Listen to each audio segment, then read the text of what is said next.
Thank you. I call Ms Patton.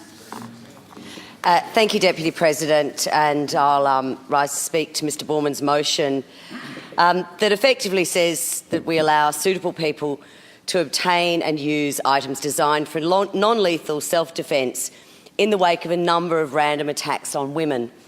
Now, for the four most recent attacks we're talking about, Jill Maher, Eurydice Dixon, Aya and Marla, all died in North Metro. So these are my constituents that we are talking about. And can I tell you, when I went to the silent memorial for Eurydice, when I went to the march for Jill, when I sat on these steps for Aya, no one said, can we have some mace spray? No one said we need tasers. No one said we need guns. They said we need to stop the violence. They didn't say we need to defend ourselves. And if this inquiry was actually about how do we stop violence, then I would be the first to sign up for this inquiry. But to say, to accept that women somehow have to take responsibility when they're walking through the park, Princess Park, which is 150 metres from my home, when they're walking through that park, that we have to carry a weapon to walk through that park. I don't accept that. And I do not accept that we should accept that. And so I can't support this motion.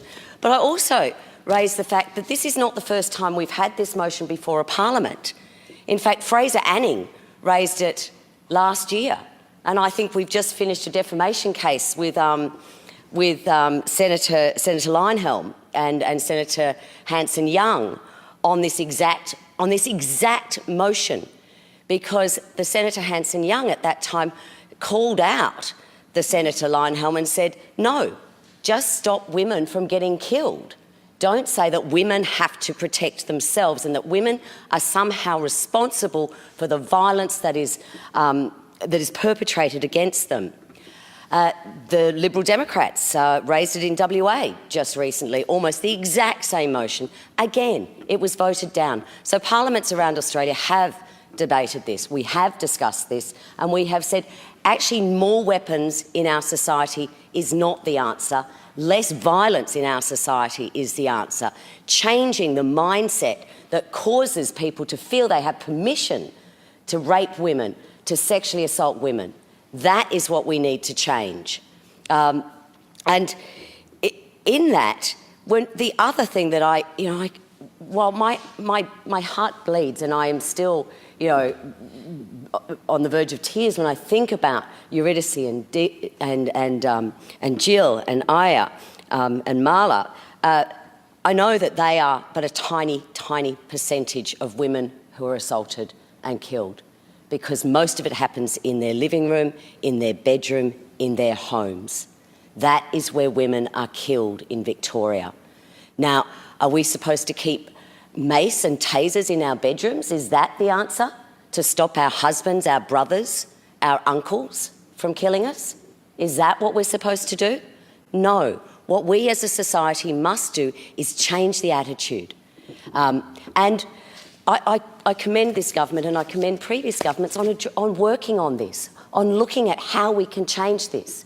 The betrayal of trust inquiry in the previous Liberal government, the Royal Commission into family violence in the last government, the wonderful work that Fiona Richardson did and will always be remembered for. That is what we've got to be doing. We've got to be saying no to violence, not yes to tasers, not yes to mace, not yes that women should be more fearful. And by suggesting that women have to carry mace on their way home from work, I walked home from work last night. And thankfully, I actually did feel quite safe. And I do feel safe. I certainly am alert. I don't necessarily put headphones in. I will walk in a well-lit street and I will do those things. And it annoys me that I have to. It annoys me that I can't walk down the much nicer street that's a block down that has more trees on it, but I will walk on the main street. But asking me to carry carry a weapon, is not what I want this parliament to do. I want this parliament to change our young men, to change our society so that no man or woman for that matter feels that violence is the answer, feels that they have permission to attack someone. And this is something that's discussed around the world. You know, in Canada recently they were discussing it. I think the NRA runs fabulous firearms for women programs. Now, we know that more women are killed by guns than have ever killed anyone by a gun. And I know Mr. Borman is not talking about guns, and I accept that fact. But when we look at weapons, when we look at saying that women should have weapons to defend themselves, my sense is that if I was carrying a weapon to defend myself, being all of 5'4", I suspect that weapon may well be used against me. And I would rather use my wit and I would rather use my senses to do this. The other thing I think we should also recognise is, despite what the Herald Sun tells us, crime is actually in decline. There are actually less violent crimes in Victoria today than there were. There was actually a recent survey, and this is an interesting one. So this is not looking at police, this is actually looking at victims. So this is a survey of us saying, have you been a victim of crime? Now, we know that sexual assault crimes are so underreported. Most people don't report a sexual assault crime. Yet, on that survey, it found that crime had gone down. And this was asking people, have you been a victim of crime? So I actually think those are very interesting statistics when you look at those. So I'll finish there because I would like to hear other people's thoughts on this.